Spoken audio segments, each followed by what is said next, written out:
सम्मानीय सत्संग संयोजक सहप्रति ऋतिक देवता रणाद मंचासीन पूजास्पद ऋतिक मंडली सम्मानास्पद कर्मी मंडली प्राणर समस्त गुरु भाई माने स्नेहमयी जननी कूल सर्वोपरि बहिरागत सत्संग प्रेमी साधु सज्जन मंडली आदर छोट पिलाए सभी को मोर प्रीतिपूर्ण राय जयगुरु यथास्थाने यथायोग्य प्रणाम निवेदन करे।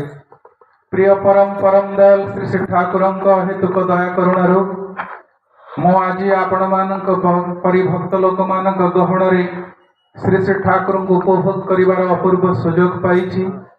ए सुजोग प्रदान करिसेंते जो सत्संग बिहार आनुकूल्य समस्त माओ भाई माने दिन राति को एका करी जीवन को पण करी परम दयाल श्री श्री ठाकुर ए उत्सव को सर्वांग सुंदर सार्थक करिबा पई चेष्टा करिसंती से मानक पाखरे ऋणी एवं एठारे उपस्थित अनुपस्थित समस्त आयोजक समस्त सार्विक मंगल पई प्रिय परम परम दयाल श्री श्री ठाकुर श्रीपाद पंकजरे प्रार्थना निवेदन करे।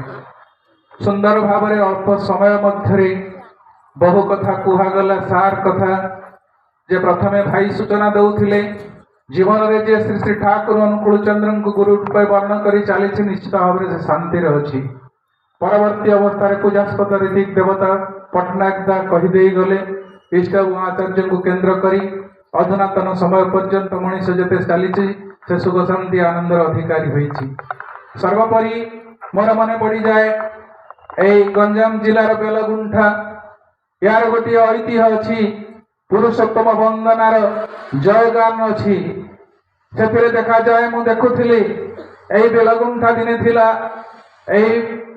साउथ ओडिशार गोटे प्राण केन्द्र गोटे सिटी थिला यार कारुकार्य पितल माछ पाई एटा होछि भारत विख्यात तार कारुकार्य एठारे जो कंसारी भाई माने थिले से मानकर तैयारी करुथिले सेटा एवं से प्रथमे तांकर झियो को विवाह होला बेले एटा गोटे उपहार देउथिले मत्स्य अवतार भगवानकर एई प्रतीक पितल माछकु तांको झियो संगरे जीवाकु पडुथिला अर्थात तार गाड़ी ताकु सेते बेले सुचेई देबाकु चाहुथिला मा मोर झियो मोर तो जोठाकु जाओ ना कहीं की घर संसार करू ना कहीं की जे पुरुषोत्तम विष्णुंकर जे अवतार विष्णु को नहीं जीवन रे तू सदा सर्वदा चलू ऐतिह्य दिने जे भिकारी चरण महारणा तांकर वंशधर मान को पूजा माने पूजार सम्मान दिया जाइछि। बैंक जो भिविगिरी जेतबेले प्रेसिडेंट थिले तांको स्टेट एवं नेशनल अवार्ड मध्य दिया जाइछि। एते ऐतिह्य संपन्न एई बेलगुंठा माटी एठी देखिबाकु प्राय भंजनगर कवि सूर्य बलदेव रथंकर नगर जोठी भारत वर्ष रे कहीं एई ओडिशार पुरपल्ली रे तथा एई गंजाम जिला सर्वश्रेष्ठ एइथिपाई यार नृत्य दासकाठिया नृत्य ठारू आरंभ करी समस्त संगीत समस्त एई बरपुत्र मानकु जन्म देइछि। कवि सम्राट उपेंद्र भंज तांकर लेखनी मुनरे एवं कवि सूर्य बलदेव रथ तांकरी लेखनी मुनरे भारत वर्ष रे कहीं बही भारत रे भगवान विष्णुंकर गुण वंदना करिसंती तार हजार हजार नमूना हजार हजार वर्ष धरी आज भी लोक माने ताकू गवेषणा करी डॉक्टरेट पाउछंती। एई भली एक पुण्य पवित्र माटी रे प्रथमे मु प्रणाम करूछे एई माटी को परम दयाल श्री श्री ठाकुर को भोग पाउथिबा लोक मानकर केन्द्र करी आज जुग पुरुषोत्तम परम दयाल श्री श्री ठाकुर श्री मंदिर चारिआडे छत फुटला बली तैयारी हेइछि।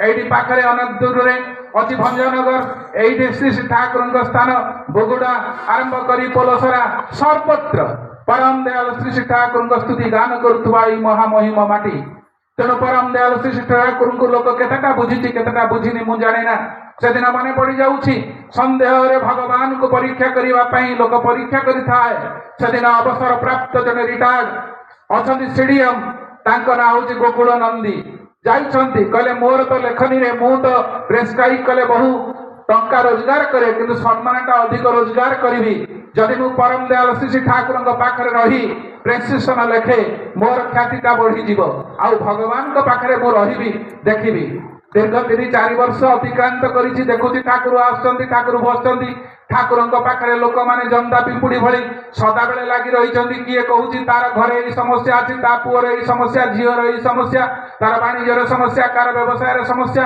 ଇତ୍ୟାଦି ଇତ୍ୟାଦି କଥା ଶୁଣୁଛନ୍ତି। ଠାକୁର ଖାଲି ଏଇ କଥା କହି କହି ଚାଲିଛନ୍ତି। ସତରେ କଣ ଇଏ ଭଗବାନ? ଆଙ୍କ ପାଖରେ ରହିକିରି କଣ ଲାଭ ହବ? ବେଡିଂ ପତ୍ର ବାନ୍ଧି ଦେଇ କଲେ ଛାଉ, ମୁଁ ଇଆଡେ ଯାଇକି ମୋର ଚିକିତ୍ସା ବିଜ୍ଞାନ ଆରମ୍ଭ କଲେ, ଟଙ୍କା ପଇସା ତ ପାଇଲିନି, ସମ୍ମାନ ପାଇବା ପାଇଁ ଆସିଥିଲି, ଭଗବାନ ଦେଖିବାକୁ ଆସିଥିଲି, ଭଗବାନଙ୍କର ଦେଖା ହେଲା ନାହିଁ, ଯେତିକି ହେଲା ସେତିକିରେ ମୁଁ ବିଦାୟ ନେଇଯିବି। ବେଡିଂ ପତ୍ର ବାନ୍ଧିକି ରଖିଛନ୍ତି। ପରମ ଦୟାଲ ଶ୍ରୀ ଶ୍ରୀ ଠାକୁର ସବୁ କଥା ଜାଣନ୍ତି। ଡକେଇ ପଠେଇ କଲେ ନନ୍ଦିଦାଙ୍କୁ ଟିକେ କହିବେ, ମୋର ଟିକେ ପର୍ସନାଲ କଥାବାର୍ତ୍ତା ତାଙ୍କ ସହିତ ଅଛି, ସେ ମୋ ପାଖେ ଟିକେ ଆସି ପହଞ୍ଚିବେ। ଗୋକୁଳ ନନ୍ଦୀ ଆସିଛନ୍ତି, ସାଙ୍ଗରେ ଧରିକି ସ୍ତେତଟା ଆସିଛନ୍ତି। କହିଲେ ଠାକୁରଙ୍କର ବୟସ ହେଲାଣି ତ, ଦେଖିବେ ଟିକେ ପରୀକ୍ଷା ନିରୀକ୍ଷା କରି କହିଦେଇକି ଯିବି କରି। ଠାକୁର ଯେତେବେଳେ ପହଞ୍ଚିଲେ ସେଠି ଠାକୁର ଇଙ୍ଗିତ ଦେଲେ, ସମସ୍ତେ ଲୋକ ଯୋଉମାନେ ଭକ୍ତ ତାଙ୍କୁ ସମାବିଷ୍ଟ ଭାବରେ ଘେରିଥିଲେ ସମସ୍ତେ ଟିକେ ଦୂରେଇ ଗଲେ। ସେତେବେଳେ ଶ୍ରୀ ଠାକୁର କହୁଛନ୍ତି, ଏ ନନ୍ଦିତା ଦେଖ ତ, ମୋର ଟିକେ ଟେଷ୍ଟ କରି ଦେଖ ମୋ ଦେହଟା କେମିତି ଅଛି। ଠାକୁରଙ୍କୁ ବ୍ଲଡ ପ୍ରେସର ମାପିବା ଯନ୍ତ୍ରଟା ଲଗେଇ ଦେଇ ସ୍ତେତ ପକେଇ ଦେଖୁଛନ୍ତି ପ୍ୟାରିଦାସ ନନ୍ଦୀ ଦେଖୁଛନ୍ତି, ପ୍ୟାରିଦାନନ୍ଦୀ ଗୋକୁଳ ନନ୍ଦୀ ଦେଖୁଛନ୍ତି। ଏବଂ ସେଇ ପ୍ୟାରାମିଟରଟାର ପାରଦ ସ୍ତମ୍ଭଟା ଏତେ ଉପରକୁ ଉଠି ଯାଉଛି। ଦୀର୍ଘ ଦିନର ଚିକିତ୍ସକ ହିସାବରେ ଏମିତି କୌଣସି ବ୍ଲଡ ପ୍ରେସର ଶେଷ ମୁହୂର୍ତ୍ତରେ ଥିବା ପାରଦ ସ୍ତମ୍ଭ ପହଞ୍ଚି ପାରିନଥିବ, କିନ୍ତୁ ଶ୍ରୀ ଠାକୁରଙ୍କର ସେଇ ପାରାମିଟର ବାହାରକୁ ଚାଲିଲା ଭଳି ପାରଦ ଉପରକୁ ଉଠୁଛି। ଦେଖୁଛନ୍ତି, ପୁଣି ତଳକୁ ଚାହୁଁଛନ୍ତି, ଉପରକୁ ଚାହୁଁଛନ୍ତି, ଦେଖୁଛନ୍ତି ବାରମ୍ବାର ଯେ ଏଭଳି ଭଳି ଗୋଟିଏ ପରିସ୍ଥିତିରେ ମଣିଷ କିଭଳି ବଞ୍ଚିପାରେ। ଏତେ ହାଇ ବ୍ଲଡ ପ୍ରେସର ଯୋଉଠି ଅଛି ଯନ୍ତ୍ର କାମ କରୁନାହିଁ, ସଂଜ୍ଞାହୀନ ଭାବରେ ପଡି ଯାଉଛନ୍ତି। କି ବିଚିତ୍ରତା! ଏବଂ ଦେଖୁଛନ୍ତି ଶ୍ରୀ ଶ୍ରୀ ଠାକୁରଙ୍କ ଲଲାଟ ପଟରୁ ଏକ ଦିବ୍ୟ ଜ୍ୟୋତି ବାହାରି ଆସୁଛି। ତାହାରି ଭିତରୁ ବାହାରି ଆସୁଛନ୍ତି ପ୍ରଭୁ ଶ୍ରୀରାମଚନ୍ଦ୍ର, ବାହାରି ପାରୁଛନ୍ତି ଲୀଳା କୃଷ୍ଣଚନ୍ଦ୍ର, ବୁଦ୍ଧଦେବ, ଯୀଶୁ, ମହମ୍ମଦ, ରସୁଲ, କୋଟି କୋଟି ଅବତାର ବାହାରି ଯାଉଛନ୍ତି। ମୂର୍ଚ୍ଛିତ ଅବସ୍ଥାରେ ଦେଖୁଛନ୍ତି, ସେ ପୁଣି ବସି ଆସୁଛନ୍ତି ବିଶ୍ୱ ବ୍ରହ୍ମାଣ୍ଡକୁ ସେଇ ଜ୍ୟୋତି ଭିତରେ ଦର୍ଶନ କରି ମୂର୍ଚ୍ଛିତ ଅବସ୍ଥାରେ ପଡି ଯାଉଛନ୍ତି ଶ୍ରୀ ଶ୍ରୀ ଠାକୁରଙ୍କ ପାଖରେ। ଠାକୁର ତାଙ୍କୁ ସଂଜ୍ଞା ଫେରେଇ ପଚାରୁଛନ୍ତି, ନନ୍ଦିଦା କଣ ଦେଖିଲେ କୁହନ୍ତୁ। ସେତେବେଳେ ଗୋକୁଳ ନନ୍ଦୀ ସ୍ଥିତ ଭାବରେ କହୁଥିଲେ, ଠାକୁର ଦେଖିଲି, ଏତେ ଦିନ ଅପେକ୍ଷା କରି ଯାହା ଦେଖିବା ପାଇଁ ମୁଁ ଚାହିଁନଥିଲି, ଏଇ ମୁହୂର୍ତ୍ତରେ ସେହି ମୋର ଭ୍ରାନ୍ତ, ମୋର ଯେ ଭୁଲ ହେଇଥିବା ତଥ୍ୟକୁ ମୁଁ ଏ ଜାଗାରେ ଉନ୍ମୋଚିତ ହେଇ ସତ୍ୟତା କଣ ମୁଁ ଦେଖିଲି। ଆପଣ ହଉଛନ୍ତି ଏଇ ବିଶ୍ୱ ଦୁନିଆର ମୂଲି ମାଲିକ। ଆପଣ ଏ ଜାଗାକୁ ଆସିଛନ୍ତି ବିଶ୍ୱ ଦୁନିଆକୁ ଉଦ୍ଧାର କରିବା ପାଇଁ। ସତରେ ମଣିଷ କେତେ ସନ୍ଧିଆନ ହେଇ ବୁଝିପାରେ ନା ତାଙ୍କୁ। ସେଇଥିପାଇଁ ଶ୍ରୀ ଠାକୁର କହିଲେ, ପୂର୍ବତନର ନରକାଳ ପର ସହିତ ହିଁ ଜଗନ୍ନାଥ, ଅସୀମ ହୋଇ ସସୀମ କିଏ ସୀମାୟିତ, କିନ୍ତୁ ସୀମାୟିତ ସସୀମ ହୋଇ ସେ ସୀମାୟିତ, ସେ ଆସନ୍ତି ପୃଥିବୀରେ। ବାରମ୍ବାର ମଣିଷ କେତେ ବୁଝେ, କେତେ ବୁଝେ ନା। ତାଙ୍କର ଜନ୍ମଦାତ୍ରୀ ମା ମଧ୍ୟ ବୁଝି ନଥିଲେ। ସେଦିନ ମନେ ପଡିଯାଉଛି ଏକ ଝଲକ, ଦିବ୍ୟ ଜୀବନ ଏକ ଝଲକ। ସେଦିନ ମା ମନମୋହିନୀ ଦେବୀଙ୍କର ଦେହାନ୍ତ ହେଇ ଚାଲିଛି। ଠାକୁର ଯେ ମାତୃ ବିୟୋଗରେ ସଦାବେଳେ ବ୍ୟଥିତ ହେଇକି ରହନ୍ତି, ପ୍ରହରୀ ଦଉଛନ୍ତି, ଭକ୍ତମାନେ ପ୍ରହରା ଦିଅନ୍ତି। ସେଦିନ ଗୋସ୍ୱାମୀ ସତୀଶ ଗୋସ୍ୱାମୀଙ୍କର ପାଳି ଅଛି। ଅନତି ଦୂରେ ବାବୁଲ ଗଛ ମୂଳରେ ବସି ନାମ କରୁଛନ୍ତି। ରାତିରେ ନିସ୍ତବ୍ଧ ପହରରେ ଦେଖୁଛନ୍ତି, କିଛି ସମୟରେ ନାମର ଡୁବି ଯାଇଥିଲେ, ଖୋଲି ସାରିଲା ପରେ ଆଖି ଦେଖନ୍ତି ଶ୍ରୀ ଶ୍ରୀ ଠାକୁରଙ୍କର ଘରୁ ଗୋଟିଏ ଧଳା ବସ୍ତ୍ରାବୃତ ଜଣେ ନାରୀ ବାହାରି ଯାଉଛନ୍ତି। ସେ କହିଲେ, କି ଆଶ୍ଚର୍ଯ୍ୟର କଥା, ରାତି 12ଟା ଏ ନିର୍ଜନ ସମୟରେ ଶ୍ରୀ ଶ୍ରୀ ଠାକୁରଙ୍କ ଘର ଭିତରୁ ଏଭଳି ଏକ ନାରୀ ମୂର୍ତ୍ତି ଅପ୍ରତିଷ୍ଠିତ ଭାବରେ ବାହାରି ଯିବାର କାରଣଟା କଣ? ପଶ୍ଚାତ ଅନୁଧାବନ କରି କିଛି ସମୟ ସୁନ୍ଦର କେତେ ବାଟ ଗଲେ ଦେଖୁଛନ୍ତି, ଇଏ ତ ହଉଛନ୍ତି ମା ମନମୋହିନୀ ଦେବୀ। ପଚାରୁଛନ୍ତି, ମା ଆପଣ ନା ଆସିଛନ୍ତି? ସନ୍ଧ୍ୟାନ ହେଇ ପଡୁଛନ୍ତି, ସତରେ କି ନାହିଁ? ପଶ୍ଚାତ ଧାବନ କରି ଡାକୁଛନ୍ତି। କହିଲେ, ମା ମୋ ନିଜ ହାତରେ ମୁଁ ଆପଣଙ୍କର ଶବଦାହ କରି 2 ମାସ 3 ମାସ ତଳେ ଆସିଛି ଶ୍ମଶାନରେ। ଆପଣଙ୍କର ମର ଶରୀରକୁ ମୁଁ ଧ୍ୱଂସ କରିକି ଜାଳିକିରି ଆସିଛି। ସତରେ କୁହନ୍ତୁ, ଆପଣ ଆସିଛନ୍ତି? ସେତିକି ବେଳେ ସେଇ ପ୍ରତିମୂର୍ତ୍ତି ଠାରୁ ଉତ୍ତର ପାଉଛନ୍ତି, ହଁ ସତୀଶ, ତୁମର ଅନୁମାନ ଠିକ। ମୁଁ ବୁଝିପାରିନଥିଲି, ମୁଁ ଜନ୍ମଦାତ୍ରୀ ମା ହିସାବରେ ଠାକ ଅନୁକୂଳକୁ ଯେତେ କଷ୍ଟ ଦେଇଛି, କେତେ ଯନ୍ତ୍ରଣା ଦେଇଛି, କେତେ ତାଗିଦ କରିଛି, କେତେ ଭର୍ତ୍ସନା କରିଛି, ସେ ପାପର ପ୍ରାୟଶ୍ଚିତ ପାଇଁ ମୁଁ ଆସିଥିଲି ତା ପାଖକୁ। କହିଗଲି, ପୁତ୍ର ରୂପେ ତୁ ଦେବ ପାଳନ କରି ଯେଉଁ ଭୁଲ କରିଛି, ଯେଉଁ ଅପମାନ କରିଛି, ଲାଞ୍ଛିତ କରିଛି, ବୁଝିପାରିନି। এই জন্মরে মতে এই পাপর মুক্তি করি তোর চরণে স্থান দিও। এই যদি জন্মদাত্রী মা भगवान को बुझी पारे ना এই যে মনিষ কেতেটা বুঝি পারে তাଙ୍କୁ সেইটা মোর আজির প্রশ্ন। পরম দয়াল পরম প্রেমময় শ্রী শ্রী ঠাকুর বসিଛନ୍ତି সেদিନ ପଦ୍ମା ତୀରରେ। ସେ କାହିଁକି ଆସିଛନ୍ତି ପୃଥିବୀକୁ, କଣ ପାଇଁ ଆସିଛନ୍ତି? ସେଦିନ ଆମେରିକାନ ଭକ୍ତ ସ୍ପେନ୍ସର ସାହେବ ପଚାରୁଛନ୍ତି, କହିଲେ ଠାକୁର ଆମେ ଶୁଣିଛୁ ଜେସସ୍ ଖ୍ରାଇଷ୍ଟ ହିସାବରେ ଆପଣ ଆସିଥିଲେ, ସମସ୍ତଙ୍କୁ ପ୍ରେମ ଦାନ କରିଦେଇ ଗଲେ, ଏଥର କଣ ପାଇଁ ଆପଣ ଆସିଛନ୍ତି କୁହନ୍ତୁ। ପାଖରେ ବସିଥିଲେ ପାର୍ଶ୍ୱଦ ବିଜ୍ଞାନର ଯେ ଚରମ ବୈଜ୍ଞାନିକର ଅବସ୍ଥାରେ ଥିବା କେଷ୍ଟଭୂଷଣ ଭଟ୍ଟାଚାର୍ଯ୍ୟ। କହିଲେ କେଷ୍ଟଦାଙ୍କୁ ଠାକୁର କହୁଛନ୍ତି, କେଷ୍ଟଦା ଏ ବୋଲିଦେନ ତ କି ଜନ୍ୟ ଆମେ ପୃଥିବୀକୁ ଆସିଛେ ଏ କଥାଟା ପ୍ରଶ୍ନ କରୁଛନ୍ତି ସ୍ପେନ୍ସର ସାହେବ, ମୁଁ କାହିଁକି ଆସିଛି କୁହନ୍ତୁ। ସେତେବେଳେ କେଷ୍ଟଭୂଷଣ ଭଟ୍ଟାଚାର୍ଯ୍ୟ କହୁଛନ୍ତି ଯେ ଠାକୁର ମୁଁ କହିଲି କାଳେ କୋଉଠି ପାଇଁ ଆପଣ ଆସିଛନ୍ତି ବୋଲି ଆପଣଙ୍କ ଶ୍ରୀମୁଖରୁ ଶୁଣି ନାହିଁ, କୌଣସି ଜାଗାରେ କୌଣସି ପୁସ୍ତକରେ ଲିପିବଦ୍ଧ ହେଇକି ପଢା ହେଇଛି ମୁଁ ବି ଜାଣି ନାହିଁ, ଦୟାକରି ଠାକୁର ଆପଣ ହିଁ କୁହନ୍ତୁ ଆପଣ କାହିଁକି ଆସିଛନ୍ତି। ପାଖରେ ଥିଲା ନଫର ଘୋଷ। ନଫର ଘୋଷକୁ କହିଲେ ରେ ନଫର ତୁ କହିଦିଏ ମୁଁ କାହିଁକି ପୃଥିବୀକୁ ଆସିଛି। ନଫର ଘୋଷ ହାତ ଯୋଡ଼ିଦେଲା, କହିଲା ଠାକୁର ଏତେ ଜ୍ଞାନର ଜାହାଜ ଯିଏ, ଜ୍ଞାନର ପାହାଡ଼ ଯିଏ, କେଷ୍ଟଦା ଯୋଉଠି କହିପାରୁନାହାନ୍ତି ଆପଣ କେମିତି ଆସିଛନ୍ତି, କାହିଁକି ଆସିଛନ୍ତି, ମୁଁ କଣ ସେ କଥା କହିବି। କେବଳ ଆପଣ କହୁଥିଲେ ଯେତେବେଳେ ଆପଣ ପୃଥିବୀକୁ ଆସୁଥିଲେ ସେତେବେଳେ ବିଭିନ୍ନ ଗ୍ରହ ଗ୍ରହାନ୍ତରର ଦେବାଦେବୀ ମାନେ ଆପଣଙ୍କୁ ପୁଷ୍ପମାଲ୍ୟ ଦେଇ ନିମନ୍ତ୍ରଣ କରୁଥିଲେ ସେଇ ଗ୍ରହରେ ଅଟକି ଯିବା ପାଇଁ, କିନ୍ତୁ ଆପଣ କହିଛନ୍ତି ଆପଣଙ୍କ ଶ୍ରୀମୁଖରେ କେଉଁ ଆକର୍ଷଣ ଯୋଗୁଁ, ପୃଥିବୀର ଆବଶ୍ୟକତା ଯୋଗୁଁ ସମସ୍ତ ନିମନ୍ତ୍ରଣକୁ ଉପେକ୍ଷା କରି ଆପଣ ପୃଥିବୀକୁ ଆସିଛନ୍ତି। ଏଇ କଥା ମୁଁ ଜାଣିଛି, କିନ୍ତୁ ଜାଣିନାହିଁ ଆପଣ କାହିଁକି ଆସିଛନ୍ତି। ତତ୍କ୍ଷଣାତ୍ ପରମ ଦୟାଳ ଶ୍ରୀ ଶ୍ରୀ ଠାକୁର ଶୀତୁଆ ସନ୍ଧ୍ୟା ପଦ୍ମା ନଦୀ କୂଳକୁ, ପଦ୍ମା ନଦୀ ଭିତରକୁ ଲମ୍ଫ ପ୍ରଦାନ କରି ଜୁଡୁବୁଡୁ ଅବସ୍ଥାରେ ଆସି ଠିଆ ହେଇଛନ୍ତି। ତତ୍କ୍ଷଣାତ୍ ଦୌଡ଼ି ଗଲେ ନଫର ଘୋଷ, ଶୁଖିଲା କିଛି ବସ୍ତ୍ର ଆଣିଗଲେ, ଠାକୁରଙ୍କୁ ପୋଛାପୋଛି କରିଦେଲେ, ନୂଆ ବସ୍ତ୍ର ପାଲଟେଇ ଦେଲେ, ଠାକୁରଙ୍କୁ ଗୋଟିଏ କମଳ ଘୋଡେଇ ଦେଲେ, ଚେୟାର ଉପରେ ବସେଇ ଦେଲେ। ଠାକୁର ଠୁକ୍ ଠୁକ୍ ଯୋଉ ଥରୁଥିଲେ ଠାକୁର ବସିଗଲେ। ବସି ସାରିଲା ପରେ ସ୍ଥିର ଭାବରେ କହୁଛନ୍ତି, ସ୍ପେନ୍ସର ସାହେବ ବୁଝିପାରିଲେ ବର୍ତ୍ତମାନ ସ୍ପେନ୍ସର ଭାଇ ମୁଁ କାହିଁକି ଆସିଛି। ନା ଠାକୁର ଆପଣଙ୍କ ଏ ଲୀଳାର ରହସ୍ୟକୁ ମୁଁ ବୁଝିପାରୁନାହିଁ, ଆପଣ କଣ ପାଇଁ ଏସବୁ ଲୀଳା କରିଛନ୍ତି। ନା ଏଇ ଯେ ମୁଁ ଆସିଛି ଏଇ ନଫର ଯୋଉ କାମଟା କଲା। ନା ଠାକୁର ମୁଁ ବି ଏବେ ବି ବୁଝିପାରୁନାହିଁ ଆପଣ କଣ କହୁଛନ୍ତି।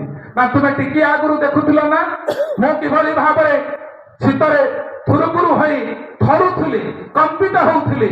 ଏଇ କମ୍ପନ ଅବସ୍ଥାକୁ ଦେଖି ମତେ ଭଲ ପାଉଥିବା ଲୋକଟି ଏଇ ସହି ପାରିଲାନି ନଫର, ମତେ ଯୋଉ ପ୍ରକାର ଟ୍ରିଟମେଣ୍ଟ କରିଦେଇ ମତେ ସୁଖରେ ରଖିଦେଲା, ମୋର ଥରାଟା କମ୍ପେଇ ବନ୍ଦ କରିଦେଲା, ମୁଁ ସେଇଥିପାଇଁ ଆସିଛି।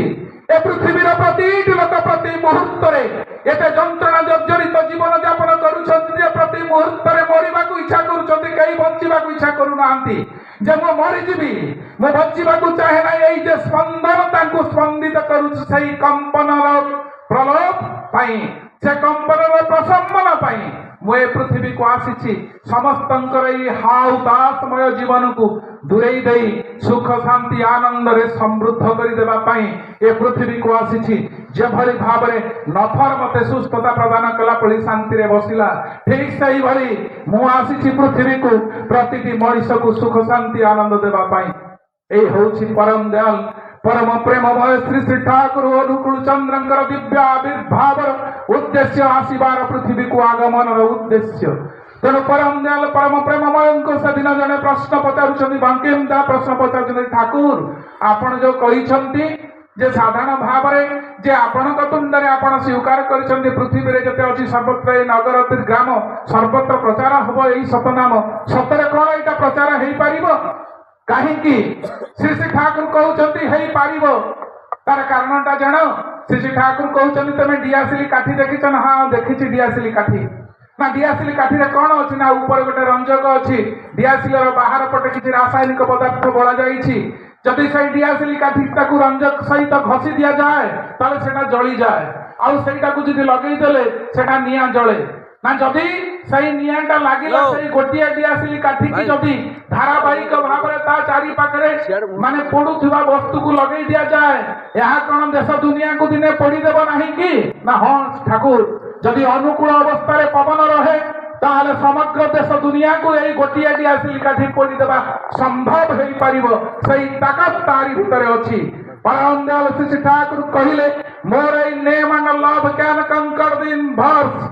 এই পৃথিবীরে মুझे প্রদত্ত শতমন্ত্র দেইছি এই সৎমন্ত্রକୁ ଯିଏ ଅନୁରାଗ ନିଷ୍ଠା କୃତି ଆନୁଗତ୍ୟ ସମ୍ବେଗ ଭାବରେ ତାହାକୁ ମାନି ଚାଲେ ଜପ କରି ଚାଲେ ତା ଦ୍ୱାରା ସମ୍ଭବ ହେବ এই ଦେଶ ଦୁନିଆର ସର୍ବତ୍ର ପ୍ରଚାରିତ ହେଇକି ସତନାମ ହେବ। ଆଜି ତ ସେଇ କଥା। ଆଜି ପରମ ଦୟାଲ ଶ୍ରୀ ଠାକୁର ଦିନେ କହୁଥିଲେ ମୁଁ ଯେ ମୂର୍ଖ ମଣିଷ ମୋ କଥା କେକ୍ ଶୁଣିବ। ଠାକୁର ବହୁତ ଭାବରେ କାକୁତି ବିନତି ହେଇ ବହୁ କଥା ବହୁ ଲୋକମାନଙ୍କୁ ଅନୁରୋଧ କରିଛନ୍ତି କିନ୍ତୁ ମଣିଷ କଣ କରି ଚାଲେ ପୁରୁଷୋତ୍ତମଙ୍କର ଶ୍ରେଷ୍ଠ ନିର୍ଦ୍ଦେଶ ନ ପାଳିଲେ ହୁଏ ଦୁଃଖ ଅଶେଷ। ଆଜି ଭଗବାନଙ୍କର କଥାକୁ ପରିପାଳନ ନ କରୁଥିବାରୁ ଆଜି ବିଶ୍ୱ ଦୁନିଆ କେତେ ଦ୍ୱନ୍ଦ୍ୱରେ ଅଛି ସେଦିନ ମନେ ପଡ଼ିଯାଉଛି। ପରମ ଦୟାଲ ଶ୍ରୀ ଠାକୁରଙ୍କ ଦିବ୍ୟ ଉପସ୍ଥିତିରେ ଆସିଛନ୍ତି। ଭାରତ ବର୍ଷ ସ୍ୱାଧୀନ ହେବାର ଗୋଟିଏ ବର୍ଷ ପରେ ଆସାମର କିଛି ରାଜନୈତିକ ନେତା ଆସିଛନ୍ତି ଯେ ଶ୍ରୀ ଠାକୁରଙ୍କ ପାଖକୁ ଶ୍ରୀ ଠାକୁର କହିଲେ ଯେ ମୁଁ ଚାହିଁଥିଲି ଭାରତ ସ୍ୱାଧୀନ ହେଇ ଭାରତ ପାକିସ୍ତାନ ଦୁଇଟା ଡିଭିଜନ ହେଉନା କାରଣ ଏଭଳି ହେଲେ ଅବସ୍ଥା କଣ ହବ। ସେଥିପାଇଁ ଶ୍ରୀ ଠାକୁର କହିଲେ ଯେ ପ୍ରଥମେ ଶ୍ରୀ ଠାକୁର ଭାରତ ବର୍ଷ ସ୍ୱାଧୀନ ହେବା ପୂର୍ବରୁ ଗୋଟିଏ ବର୍ଡର ଲାଇନ ତିଆରି କରିକି ଚୀନ କୋଉଠି ରହିବ ଭାରତ କୋଉଠି ରହିବ ପାକିସ୍ତାନ କୋଉଠି ରହିବ ବାଂଲାଦେଶ କୋଉଠି ରହିବ ସୁଶୀଲ ଚନ୍ଦ୍ର ବୋଷଙ୍କ ହାତରେ ଗୋଟେ ଲେଖା ଦେଇଥିଲେ। ସେଇଟାକୁ ତତ୍କାଳୀନ ସେହି ରାଜନୈତିକ ନେତୃବୃନ୍ଦ ତାକୁ ଛକି ପକେଇ ଦେଇ ପୁରୁଷୋତ୍ତମଙ୍କର କଥାକୁ ଅଗ୍ରାହ୍ୟ କରିଥିଲେ। ଆଜି ଆପଣମାନେ ଦେଖନ୍ତୁ ଶ୍ରୀ ଠାକୁର କହିଲେ ତୁମେମାନେ ଯେଉଁ ପ୍ରକାର ବିଭେଦ ସୃଷ୍ଟି କଲ ପରସ୍ପର ଭାରତ ପାକିସ୍ତାନ ସଦା ସର୍ବଦା ନିଜ ଭିତରେ ଆନ୍ତର୍ଦ୍ୱନ୍ଦ୍ୱ ପ୍ରତ୍ୟାଶିତ ଭାବରେ ସେମାନେ ପ୍ରତିଦ୍ୱନ୍ଦ୍ୱୀ ହେଇ ଉଠିବେ ନିଜର ଆଭ୍ୟନ୍ତରୀଣ ବ୍ୟାପାର ଗୁଡ଼ିକ ନଷ୍ଟ ହେଇ ଉଠିବ ପରସ୍ପର ବିରୁଦ୍ଧରେ ସେମାନେ ସ୍ୱରୋତ୍ତୋଳନ କରିବେ ଶାନ୍ତି ସଦାବେଳେ ସୁଦୂର ପଳାହତ ରହିବ। କିନ୍ତୁ ଏବେ ବି ସମୟ ଅଛି ତୁମେମାନେ ସେଇଟାକୁ ମୀମାଂସା କରେଇ ଦିଅ। କିନ୍ତୁ ଆଜି ଭାରତ ବର୍ଷର ଅବସ୍ଥା କଣ ଆପଣ ଦେଖନ୍ତୁ ପାକିସ୍ତାନକୁ ନେଇ କଣ ସେଇଟା ଆପଣ ଦେଖନ୍ତୁ। ଦ୍ରଷ୍ଟା ପୁରୁଷ ଯୁଗେ ଯୁଗେ ଭଗବାନ ସଦା ସର୍ବଦା ସମସ୍ତ ଲୋକମାନଙ୍କର ମଙ୍ଗଳ ଉଦ୍ଦେଶ୍ୟରେ କଲ୍ୟାଣ ଉଦ୍ଦେଶ୍ୟରେ ପୃଥିବୀକୁ ଆସିଥାନ୍ତି। ତେଣୁ ଆଜି ପରମ ଦୟାଲ ଶ୍ରୀ ଠାକୁରଙ୍କର କଥାବସ୍ତୁ ଅନେକ ସୁଦୂର ପ୍ରସାରୀ ଆପଣମାନଙ୍କ ପାଖରେ ଯୋଡ଼ ହସ୍ତରେ ନିବେଦନ କରେ। ଆଜି ଏଇ ଯେ ପରିବାର ଲୋକମାନଙ୍କ ଭିତରେ ଦେଇ ଅସୁବିଧାଟା କଣ ଅଛି ସେଦିନ ଛୋଟିଆ କଥା କିଏ ମନେ ପଡ଼େ ଯେତେବେଳେ ଗହଣା ତିଆରି ହଉଛି ଗୋଟିଏ ହାତୁଡ଼ି ଦ୍ୱାରା ଲୁହାର ହାତୁଡ଼ି ଦ୍ୱାରା ତାକୁ ଠୁକା ଯାଉଛି ସେ ଯେତିକି ଶବ୍ଦ କରୁନାହିଁ ଗୋଟେ ଲୁହାର ହାତୁଡ଼ି ଆଉ ଗୋଟେ ଲୁହା ଜିନିଷ ତିଆରି କରିବାକୁ ବାଡ଼େଇଲେ ଜୋର ଶବ୍ଦ ସୃଷ୍ଟି ହଉଛି। ଠିକ ସେଇଭଳି ସେ ଦିନରେ ପଚାରୁଛି ଲୁହା ଟିକେ ସୁନାକୁ ପଚାରୁଛି ଭାଇ ଯେ ମାଡ଼ ତ ଉଭୟ ଖାଉଛେ ତୋ ମନଟା କାହିଁକି ବହୁତ କଷ୍ଟ ନା ରେ ଭାଇ ସୁନା କହୁଛି ଭାଇ ଆରେ ମୁଁ ତ ବି ତାଠୁ ମାଡ଼ ଖାଉଛି ତୁ ବି ମାଡ଼ ଖାଉଛୁ ତୁ କାହିଁ ଏତେ ଦୂରରେ ଚିଲଉଛୁ ନା କଥାଟା ଭାଇ ଏଇଆ ଯେ ସିଏ ତୋର ତୁ ହଉଛୁ ସୁନା ସିଏ ହଉଛି ଲୁହା ତେଣୁ ସିଏ ଆଉ ଗୋଟିଏ ଭିନ୍ନ ଜାତିର ଭିନ୍ନ ସମ୍ପର୍କୀୟ ସିଏ କିନ୍ତୁ ମୁଁ ଯେ ଲୁହା ମତେ ସିଏ ବାଡ଼ଉଛି ମୋ ଭାଇଟା ସେଇଥିପାଇଁ ମୁଁ ବଡ଼ ଚିତ୍କାର କରୁଛି। ଆଜି ପୃଥିବୀରେ ମଣିଷ କେବଳ ନିଜର ପୁଅ ଦ୍ୱାରା ଝିଅ ଦ୍ୱାରା ବନ୍ଧୁ ବାନ୍ଧବ ଦ୍ୱାରା ପଡ଼ୋଶୀ ଦ୍ୱାରା ସିଏ ହିଁ ବହୁ ଅପଦସ୍ତ ଅପମାନିତ ଅପଲାଞ୍ଛିତ ଅପମାନିତ ହିଁ ହେଉଛି ଦୁଃଖ ଯନ୍ତ୍ରଣା ଅଧିକ ଭାବରେ ପାଉଛି। ପରମ ଦୟାଲ ପରମ ପ୍ରେମମୟ ଶ୍ରୀ ଶ୍ରୀ ଠାକୁର ପ୍ରେମିକ ହିସାବରେ ଦେଶ ଦୁନିଆରେ ଆସି ଏ ପରିବର୍ତ୍ତନର ଆହ୍ୱାନ ଆମମାନଙ୍କୁ ଦେଇଛନ୍ତି। ଯଦି କେହି ଆମେ ତାଙ୍କୁ ଜୀବନରେ ଗୁରୁପଦରେ ବରଣ କରି ଜୀବନରେ ସେଇ ମାଫିକି ଚାଲିବୁ ତାହେଲେ ସେ ଆସିବାର ପୃଥିବୀକୁ ଏଇ ଅଭିଳାଷ ସାର୍ଥକ ହେଇ ଉଠିବ। ସେଦିନ ମନେ ପଡ଼ିଯାଉଛି ଆମେମାନେ ଭାବୁ ଯେ ଶ୍ରୀ ଠାକୁରଙ୍କ ପାଖରେ ରହିକିରି କାମ କରେ ଠାକୁରଙ୍କ ସଦା ସର୍ବଦା ଗଡ଼ୁ ଗାମୁଛା ବୁହେ ଆଚାର୍ଯ୍ୟଦେବଙ୍କ ପାଖରେ ବସେ କିମ୍ବା କେନ୍ଦ୍ର ମନ୍ଦିରରେ ବସିକିରି ଠାକୁରଙ୍କ ପାଖରେ ଅଜସ୍ର ନାମ କରେ ଏଇ ସବୁ କାମ କରେ ସିଏ ହୁଏତ ଭଗବାନଙ୍କର ବହୁ ମନଲାଖି କଥା। ସେଦିନ ମନେ ପଡ଼ିଯାଉଛି ପରମ ଦୟାଲ ଶ୍ରୀ ଠାକୁର ବସିଛନ୍ତି ଦୁଇଟି ମାଙ୍କଡ଼ ଡାଳରେ ଏପଟକୁ ସେପଟକୁ ଦୌଡୁଛନ୍ତି ଦେଉଛନ୍ତି ଠାକୁର ତାଙ୍କୁ ଅନେଇଛନ୍ତି ହସୁଛନ୍ତି ଦେଖୁଛନ୍ତି। ସେହି ସମୟରେ ଜଣେ ସେବିକା ମା ଆସି କହିଲେ ଠାକୁର ଆପଣ କଣ ଦେଖୁଛନ୍ତି ଏ ମାଙ୍କଡ଼ ଦିଟା କିଭଳି ଆପଣଙ୍କ ସାମ୍ନାରେ ଆନନ୍ଦରେ ନାଚୁଛନ୍ତି ଏଇଟା ଦେଖୁଛନ୍ତି ଖୁସି ହଉଛନ୍ତି ନା ଆପଣଙ୍କ ପାଖରେ ସିଏ ଅଛନ୍ତି। ଠାକୁର କହିଲେ ଅନେକ ଲୋକ ମୋ ପାଖରେ ରୁହନ୍ତି କିନ୍ତୁ ତାଙ୍କର ମନ ନଥାଏ ତାଙ୍କର ଘର ପାଖରେ ବ୍ୟବସାୟ ପାଖରେ ବାଣିଜ୍ୟ ପାଖରେ କୃଷି ପାଖରେ ମୋ ଠାରେ ତାଙ୍କର ମନ ନଥାଏ କିନ୍ତୁ ମୋ ପାଖରେ ସେମାନେ ଥାଆନ୍ତି। କିନ୍ତୁ ମୁଁ ସେଇମାନଙ୍କୁ ଭଲ ପାଏ ଯେଉଁମାନେ ମୋ ଠାରୁ ବହୁ ଦୂରରେ ରହି ତାଙ୍କର ଘର ସଂସାର ଛୁଆ ପିଲାର କାମ କରନ୍ତି, ତାଙ୍କ ଦାୟିତ୍ୱକୁ ସଠିକ ଭାବରେ ବହନ କରନ୍ତି, ଚାଲାକର ସହିତ ନିଜେ ମୋ ପାଖରେ ଆସି ପହଞ୍ଚିକିରି ମୋ କାମ କରିଦେଇ ପୁନର୍ବି ତାଙ୍କ ଘର ସଂସାରକୁ ଫେରି ଯାଆନ୍ତି। ସେଇମାନଙ୍କ ଉପରେ ମୁଁ ବହୁତ ଖୁସି ହୁଏ। এই উদাহরণ গোটিয়ে আপনার পাখে উপস্থাপিত করা চাহে। পতি পত্নীর দাম্পত্য জীবন মধুময় দাম্পত্য জীবন কিভাবে হওয়া দরকার। কুপলেশ্বর ভাই বলে জনে ওয়েস্টবেঙ্গলর জনে চাষী ভাই থাকি, সে চাষ কার্য সরিলা পত্নী বুঝাবুঝি করেদেলে তুমি মাসে অন্তত পিলা সম্ভাড়ি ঘরক টিকে সম্ভাଳ, মু এই সময় যাই ঠাকুর টিকে উপভোগ করে আসে, কারণ ঠাকুর তো নিজে অছন্তি। চাষী বন্দী লোক সে বগিচারে কাম দাম করে, এইভাবে ভাবে মাসে গলা পরে ঠাকুর নিবেদন কলে, কলে ঠাকুর ମୁଁ ବର୍ତ୍ତମାନ ସମୟ ସରିଗଲା, ମୁଁ ଘରକୁ ଯିବି। ଠାକୁର କହିଲେ ଆଉ ଟିକେ ରହିଯାଏ ନା, ମୋ ପାଖରୁ ନ ଯାଇ ଆଉ ଟିକେ ରହିଯା। 2 ମାସ ହେଇ ସାରିଲା, ପତ୍ନୀଙ୍କ ପାଖରେ ଖବର ନାହିଁ। ପତ୍ନୀ ଗୋଟେ ମିଛରେ ଟେଲିଗ୍ରାମ କରିଦେଲେ ଯେ ସ୍ତ୍ରୀ ମରିଯାଇଛି, ତମେ ଯେତେ ଶୀଘ୍ର ପାରିବ ସେତେ ଶୀଘ୍ର ଏଠିକି ଆସ। ଟେଲିଗ୍ରାମଟା ହାତରେ ଧରିକିରି କୁପଳେଶ୍ୱର ଭାଇ କାନ୍ଦି କାନ୍ଦି ଚାଲିଲା, କହିଲା ଛୋଟ ଛୋଟ ପିଲା ଦିଟା ହେଇଛନ୍ତି, ମୋର ପତ୍ନୀଟା ମରିଗଲା, ତାର ବୋଝ ଯେ ମୋ ଉପରେ ପଡିବ, ମୁଁ ଏ ପିଲା ଦିଟାର ଦାୟିତ୍ୱ ବହନ କରିବି କିଭଳି, ଠାକୁରଙ୍କ କାମ କରିବି କେମିତି, ଏଭଳି ଭାବିକିରି ସିଏ କାନ୍ଦି କାନ୍ଦି ଠାକୁରଙ୍କ ପାଖରେ ପହଞ୍ଚିଗଲେ। ଠାକୁର ମୋର ଘର ସଂସାର ସରିଗଲା, ପତ୍ନୀ ଚାଲିଗଲେ। ଠାକୁର କହିଲେ ତୁ ଯା ତୋ ସ୍ତ୍ରୀ କି ଧରିକି ଆସିବୁ। ତା ମୁଣ୍ଡ ଆହୁରି ସନ୍ଧିଆ, ଆରେ ସେ ତ ମରିଯାଇଛି, ସେ ମଲା ଶବଟାକୁ ଧରିକି ମୁଁ ଏଇଠିକି କେମିତି ଆସିବି? ଇଏ କି ବିଚିତ୍ର ପ୍ରକାର ଲୀଳା ଠାକୁର କହୁଛନ୍ତି। ତ ଗୁରୁବାକ୍ୟ ମୁଣ୍ଡରେ ଧାରଣ କରି ଆସିଲେ। ମନରେ ବହୁ ପ୍ରକାର ଚିନ୍ତା କଲା ବେଳେ ଲୋକମାନେ ରୁଣ୍ଡୀଭୂତ ହେଇଥିବେ, ସ୍ତ୍ରୀଟା ମରିକି ପଡିଥିବ, ପିଲା ଦିଟା କାନ୍ଦୁଥିବେ, ଲୋକ ବହୁତ ବସିଥିବେ, ମତେ ଅପେକ୍ଷା କରିଥିବେ, ନେଲେ ଶବଦାହ ହବ। ଘରେ ଆସିଲା, ଆସିକି କୋଳାହଳ କିଛି ନାହିଁ, ଘର ଚାବି ପଡିଛି, ପିଲା ଦିଟା ପଡିଶା ଘରେ ଖେଳୁଛନ୍ତି, ସ୍ତ୍ରୀ ଘରେ ନାହିଁ। ପଚାରିଲା କିଏ ଘଟଣା କଣ, ମୋ ସ୍ତ୍ରୀ କୁଆଡେ ଯାଇଛି? ନା ପାଖରେ ତ ଏଇଠି ଥିଲେ, କୁଆଡେ ଯାଇଥିବେ, ପୋଖରୀ ପାଣି ନଦୀକି ପାଣି ପାଇଁ ଯାଇଥିବେ। ସାଙ୍ଗେ ସାଙ୍ଗେ ଗଲାବେଳେ ଇଏ ରାଗରେ ପଞ୍ଚମ, ତାଙ୍କୁ ଡାକିଛି, ମିଛରେ ଟେଲିଗ୍ରାମ କରାଯାଇଛି ସ୍ତ୍ରୀ ମରିଛି ବୋଲି। ଏ ଯାଇକି ପହଞ୍ଚିଲେ, କହିଲେ ତୁମେ ଦେଖିକି ସ୍ତ୍ରୀ ପ୍ରଣାମ କଲା, ମାଠିଆରେ ପାଣି ଧରିଛି, କହିଲା ତୁମେ ଡେରି କର ନାହିଁ, ଠାକୁର ତୁମକୁ ଡାକିଛନ୍ତି, ଜଲ୍ଦି ମୋ ସାଙ୍ଗରେ ଆସ। ସ୍ତ୍ରୀ କି ସିନା ଏକଥା କଲା, ରାଗରେ ପଞ୍ଚମ ହେଇକି ମନ ଅଛି, ମିଛରେ ଗୋଟେ ଟେଲିଗ୍ରାମ କରିଛି। କହିଲା ଟେଲିଗ୍ରାମ କିଏ କରିଥିଲା? ନା ଟେଲିଗ୍ରାମଟା ମୁଁ ନିଜେ କରିଥିଲି। କହିଲା ଆହୁରି ରାଗିଗଲା କୁପଳେଶ୍ୱର ଭାଇ, କହିଲେ ଏଇଟେ ଏଡେ ବଡ ମିଛେଇ ସ୍ତ୍ରୀ ଲୋକ ଟେଲିଗ୍ରାମ କରିକି ନିଜେ ବଞ୍ଚିକିରି ମିଛରେ ମରିଛି ବୋଲି କହୁଛି, ଠାକୁର ପଠେଇଛନ୍ତି ମତେ ସାଙ୍ଗରେ। କହିଲା ଆସ। ସେ କହିଲା ମୁଁ ଜାଣିଥିଲି ଠାକୁର ମତେ ଡାକିବେ। ତା ଆଗରୁ ସବୁ ବେଡିଂ ପତ୍ର ସଜାସଜି କରିଦେଇକି ପିଲା ଦିଟାକୁ ପଡିଶା ଘରେ ଛାଡି ଦେଇକି ଆସିଲା, ପାଣି ମାଠିଆ ଢାଳିଦେଲା, ସାଙ୍ଗରେ ଧରିକି ଚାଲିଲା ପରେ ରାଗରେ ଚାଲିଛି ଆଶ୍ରମ ଆଡକୁ।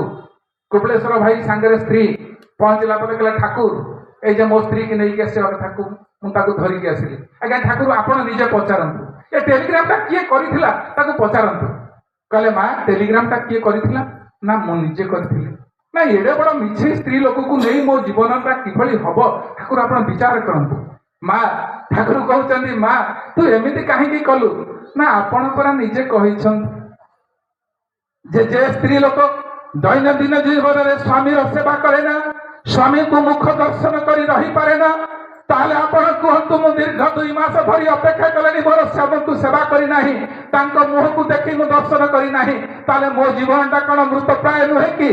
ଶ୍ରୀ ଶ୍ରୀ ଠାକୁର ହସିଦେଲେ, କହିଲେ ମୁଁ ଚାହେଁ ପ୍ରତିଟି ପରିବାରରେ এইভଳି ମା ଦରକାର, ଯିଏ ନିଜର ସ୍ୱାମୀକୁ ଏଇ ଯେ ଗୋଟିଏ ମୁହୂର୍ତ୍ତ ଛାଡି ଦେଇ ଗୋଟିଏ ଯୁଗ ଭଳି ମନେ କରେ।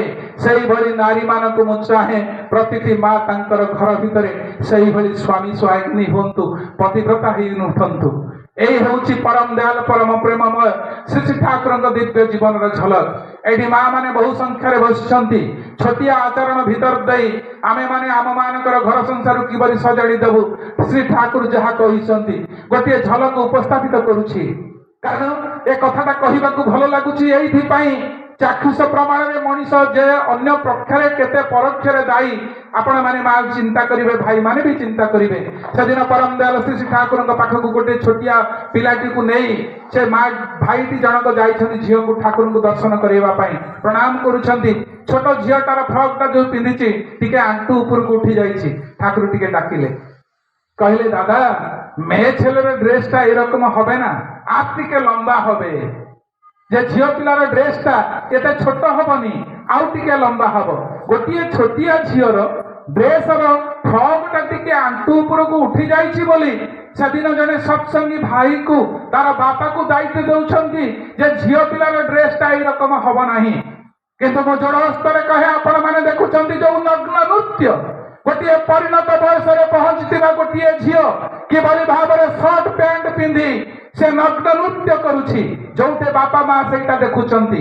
এইভাবে বাপা মা যদি কিଏ ଥାଆନ୍ତି, এই ଡକବାଜି ଯନ୍ତ୍ର ସାହାଯ୍ୟରେ ମୁଁ ସେମାନଙ୍କୁ ଅନୁରୋଧ କରୁଛି, ଝିଅଙ୍କର ଏହି ନଗ୍ନତା ଯେ ଝିଅର ଜୀବନ ପାଇଁ କେତେ ବିପଦପୂର୍ଣ୍ଣ ଏବଂ ଏଥିପାଇଁ ଯୁବକମାନେ କେତେ ପଥଭ୍ରଷ୍ଟ ହୁଅନ୍ତି, ଝିଅର ଯେ ଲାଶ ଅନ୍ୟାସରେ କେତେ ଗଡ଼ିଯାଏ ତାହା ଦେଖି ନିଅନ୍ତୁ।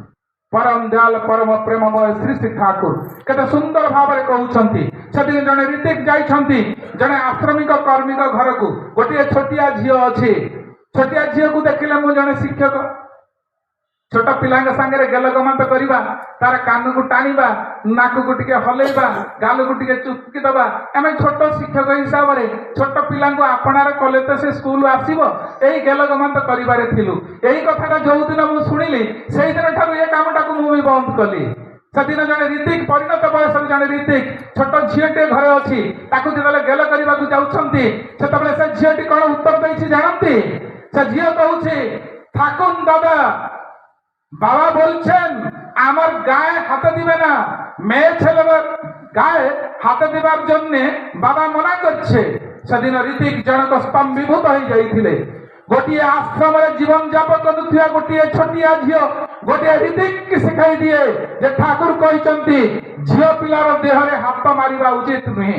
তাহলে মোর ঝিও যৌମାନଙ୍କୁ সেবা କରିବାକୁ যাଉଛି তা দেহটা অন্য পুরুষ সহিত সংস্পর্শে আসুଛି কি ନାହିଁ সেইটা মতে হি মা হিসাবে দেখিବାକୁ পড়িব, মতে বাপা হিসাবে সেইটা দেখিବାକୁ পড়িব।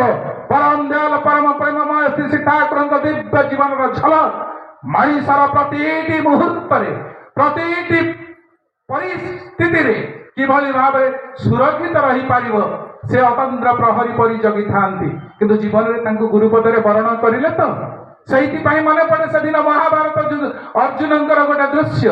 ସେଦିନ ଭଗବାନ ଶ୍ରୀକୃଷ୍ଣ ଓହ୍ଲେଇ ଆସିଛନ୍ତି, ଯୁଦ୍ଧ ସରିଛି, ସନ୍ଧ୍ୟା ସମୟରେ ଓହ୍ଲେଇ ଆସିଲେ। ପ୍ରତିଦିନର ରଥରୁ ଓହ୍ଲେଇ ଯାଆନ୍ତି ଭଗବାନ ଶ୍ରୀକୃଷ୍ଣ, ଅର୍ଜୁନ ପରେ ରଥରୁ ଓହ୍ଲାନ୍ତି। କିନ୍ତୁ ସେଦିନର ବ୍ୟତିକ୍ରମ, ସେଦିନ ସେଇ ବ୍ୟତିକ୍ରମରେ ସେ କହିଲେ, ଅର୍ଜୁନ ମୁଁ ରଥରେ ବସିଛି, ତୁମେ ଓହ୍ଲେଇ ଯାଅ। ଅର୍ଜୁନ ଓହ୍ଲେଇ ଗଲେ। ଭଗବାନ ଶ୍ରୀକୃଷ୍ଣ ଯେତେବେଳେ ରଥରୁ ଓହ୍ଲେଇ ଗଲେ, ରଥଟା ସେତେବେଳେ ଜଳିଗଲା। କିମ୍ କର୍ତ୍ତବ୍ୟ ବିମୂଢ଼ ହୋଇ ପଚାରୁଛନ୍ତି ଅର୍ଜୁନ ଯେ ବ୍ୟତିକ୍ରମର କାରଣ କଣ?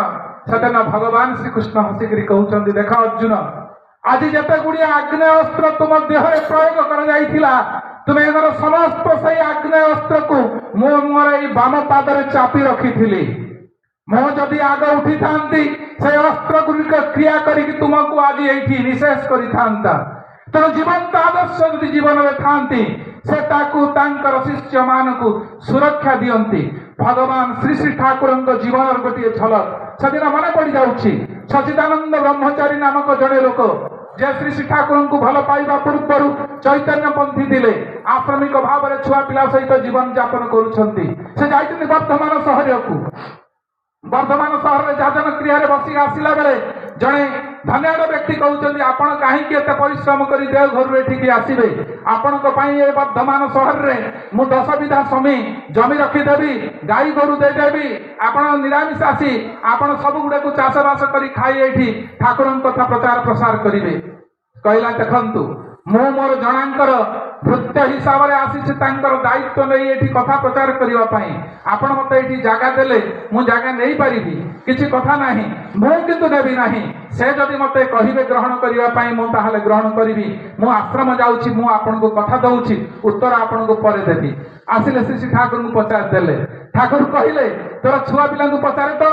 ସେ ଗଲା ଛୁଆ ପିଲାଙ୍କୁ ପଚାରିଲା ପରେ କହିଲେ, ବାବା ଆପଣ ଯଦି ଜମି ମାଗିକି ସେଇଠି ବଡ଼ ଆଶ୍ରମ କରିକି ରହିବେ ଆପଣ ରହନ୍ତୁ, କିନ୍ତୁ ମୁଁ ଠାକୁରଙ୍କୁ ଛାଡ଼ି ଆମେ ଯିବୁ ନାହିଁ।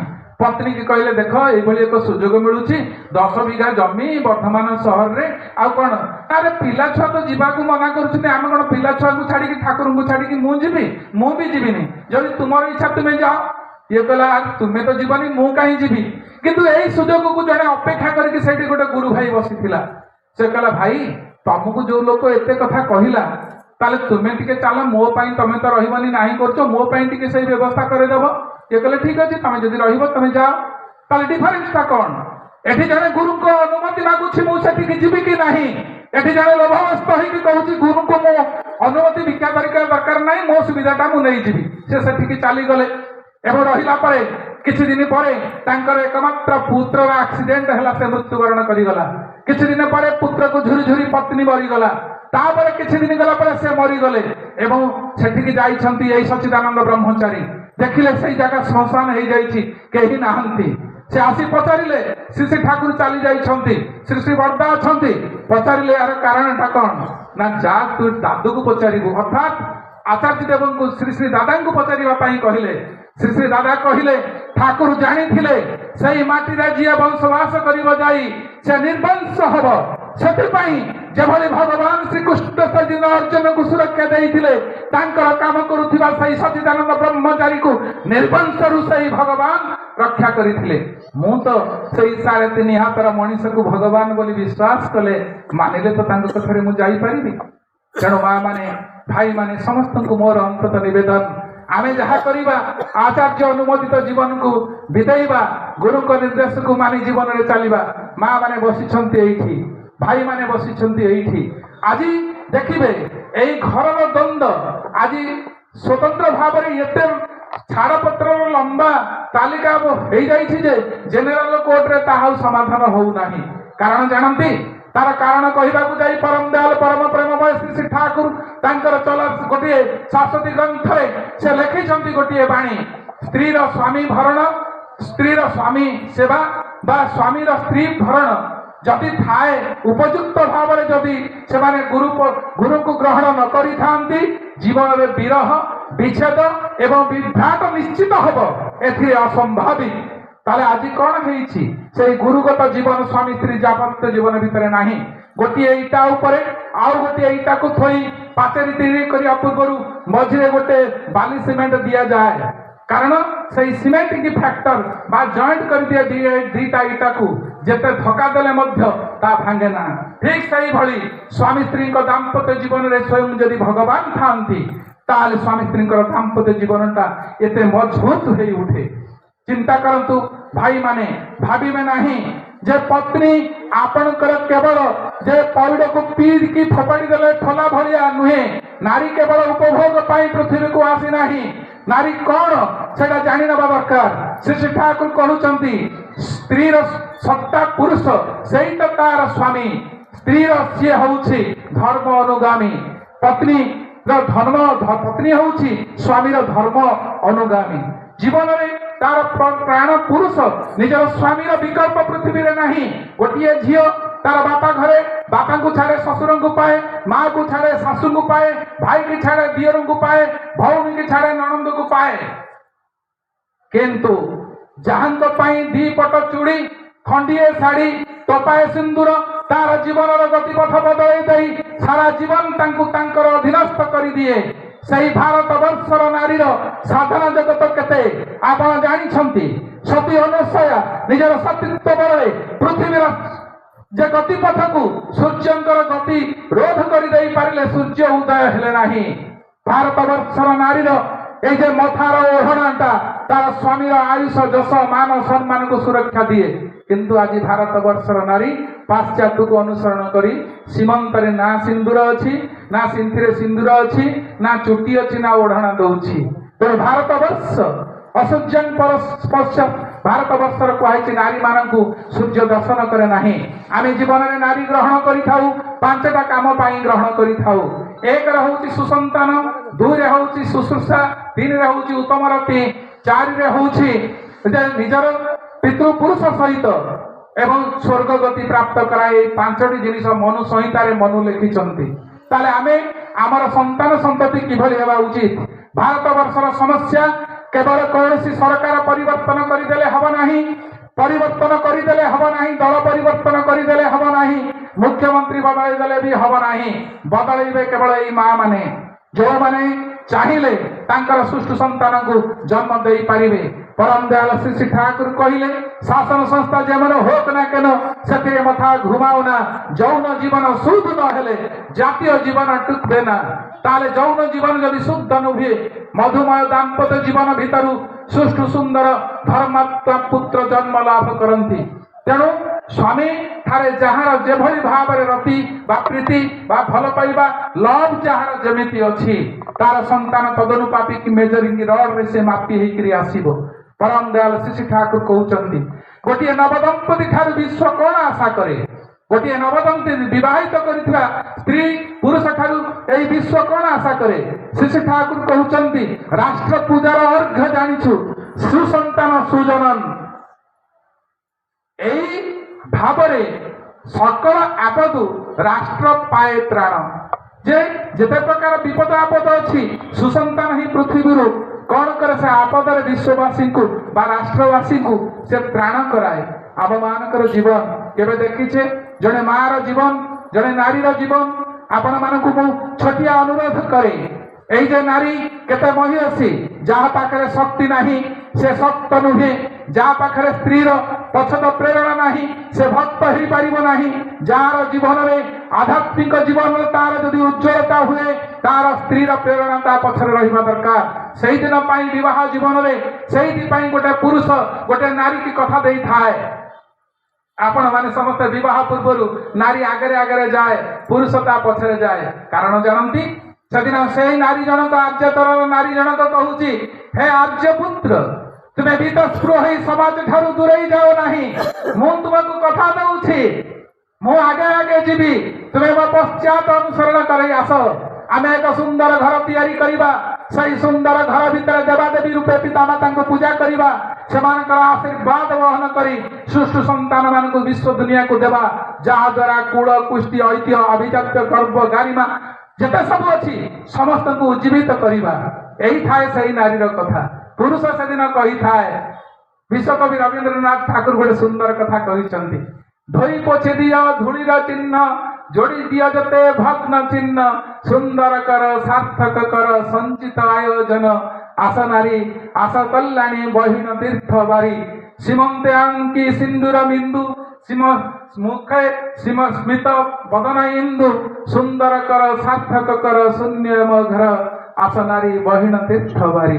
अर्थात से दिन से पुरुष कही था आस तुम्हें मो घरे जते अलिया अस्करा अछि सब धूलिमली अछि तुम्हें झाड़ू रे सफा करके धोई देकी पोछिबो जेतले बे सेतिरे किछि अलिया आवर्जना रखिबो नाही आउ मो घरे जते संपर्क भांगी जाईछि सब तुम्हें जोड़ी देबो आउ मो घरे जति के संचित धन अछि ताकू तुम्हें सुंदर भाबरे सजाई ए संसार को तुम्हें चलेई नबो आउ कोन करिवो तुमर सीमंत रे सदा बेले सिंदूर बिंदु आंकी रखिथिबो जोठी कुल कुष्टि ऐतिह्य एई सिंदूर बिंदु द्वारा जागृत थाए स्वामीर मान सम्मान आयु जस सबु आउ बाहरु मु फेरी आसिला बेले तुमे निश्चित भाबरे टिके मधुर हस टिके हसी दबो आउ कोन करिवो जानिछ मोरे घरटा खाली अछि एई खाली घरटारे गोटे सुंदर संतान को देई ए शून्य घर को तुमे पूर्ण करिवो। आस नारी तुमे तीर्थ बारी अर्थात निजर पितृ पुरुष सहित निजक स्वर्ग गमन करने पाई जे नारी साहाय्य करि थाए यह होछि नारीर दायित्व कर्तव्य नहीं मु स्त्री हिसाब रे तांको वर्णन करिछि। परम दयाल परम प्रेममय श्री श्री ठाकुर केते आशावादी अछंती मां मानक ऊपर भाई मानक ऊपर आमे जे परम दयाल परम प्रेममय श्री श्री ठाकुरंकर मंत्र शिष्य हिसाब रे आज यही कथाटा बुझी देई पारे जीवन प्रतिटी मुहूर्त परम दयाल परम प्रेममय श्री श्री ठाकुर समस्त माने अपरिहार्य जीवन में तांको व्यतिरेक मुहूर्तटीए बंची रहिबा उचित संभव हो पारिबो नाही।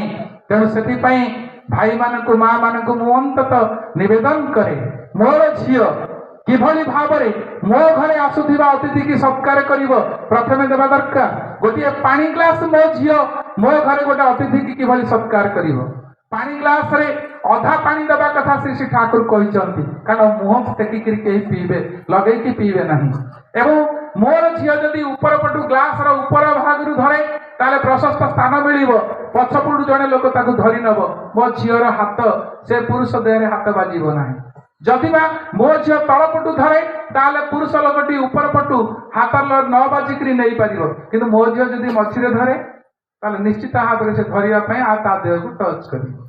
एई जे सुंदर छोटिया छोटिया रे कथा रे बहु कथा मोर सिखिबारे अछि।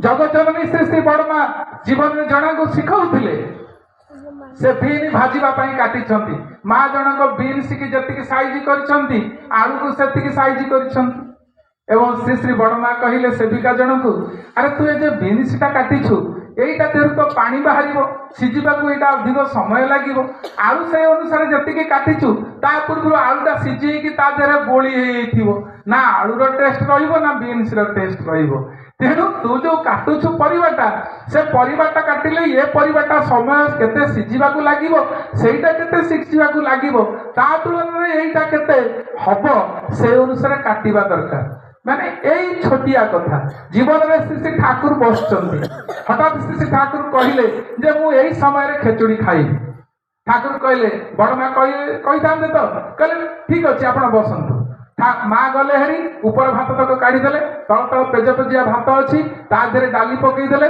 समस्त परिवा पत्र तरकारी जा थिला पकई देले घांटी दे आनिकी ठाकुर को देले उपस्थित बुद्धि स्वामी स्वाहागिनी हेले किभଳି भाବରେ मते सेही परिवेश तैयारी करबाकू हबो मते जानिबाकू हबो आज डीपी वर्क आचार्य देव को नहीं चलवा जो चली तारी ऊपर गोटे जोड़िया कथा कहीदे मु मोर जाजन सांग करी समय आसी जाऊँगी परम दयाल परम प्रेममय श्री श्री ठाकुर कथा वस्तु मोर परिवार लोकटी हजि जाइथिले बाबा माँ हिसाब से मुझे भाव में व्यतिव्यस्त हो उठे आज परम दयाल श्री श्री ठाकुर को धारण कर जो भाई माने माँ माने आम ठार दूरे जाइछन्ति सेमानकु आनिबार जो प्रयास सेदिन आचार्य देव गोटे सुंदर कहानी कहबाकू जाउछन्ति पाखरे गोटे युवक अछि जार बयस माने बहुत अच्छी बंचार समय अच्छी किंतु सी एते मेंटल प्रेशर हो जाए प्रति मुहूर्त में मरवा इच्छा कर पाख कोठरी अच्छी प्रकारांतर बयस सहित बाध्यकता सहित लड़ुंट जड़े वृद्ध लोक से मरवा समय आसी जाऊँगी तेणु से वृद्ध जनक चाहूँगी यही म्लान बदल में बंची युवक जनक मु मरवा पूर्व अंततः बंचई देवी यार समस्या मुक्त करने को चाहे से सांगे सांगे कहले हे भगवान आपण विश्व केते सुंदर गोटे झरका को चाहिए सबुदिन कहती ये युवक शुणिला बेले केते सुंदर आपण सुंदर माँ देइछंती ता पाखरे कोଳରେ छुआटे जाउछि आहा के से मार स्नेहर चुंबन माँ का केमिति पृथ्वी रे गोटे वस्तु तार गोटे लोभ है माँ को देखी बंची आउ दिन जादिन कहछि ठाकुर प्रभु आपण सृष्टि रे ये फूलटा केते सुंदर ताको मु केते उपभोग करिछि भ्रमर किभଳି भाबरे चुंबन करुछि यही भाव में प्रतिदिन गोटे गोटे कथा से कहू चली एवं देखला बेले मृत्यु हो जाए पर मुहूर्त से युवक जन को कहले आउ तो से कथा किसी शुणा जाऊ ना तेणु निश्चित भाव में से वृद्ध कुआड़े गले मुझे देखी वृद्ध जनक मरी जाइए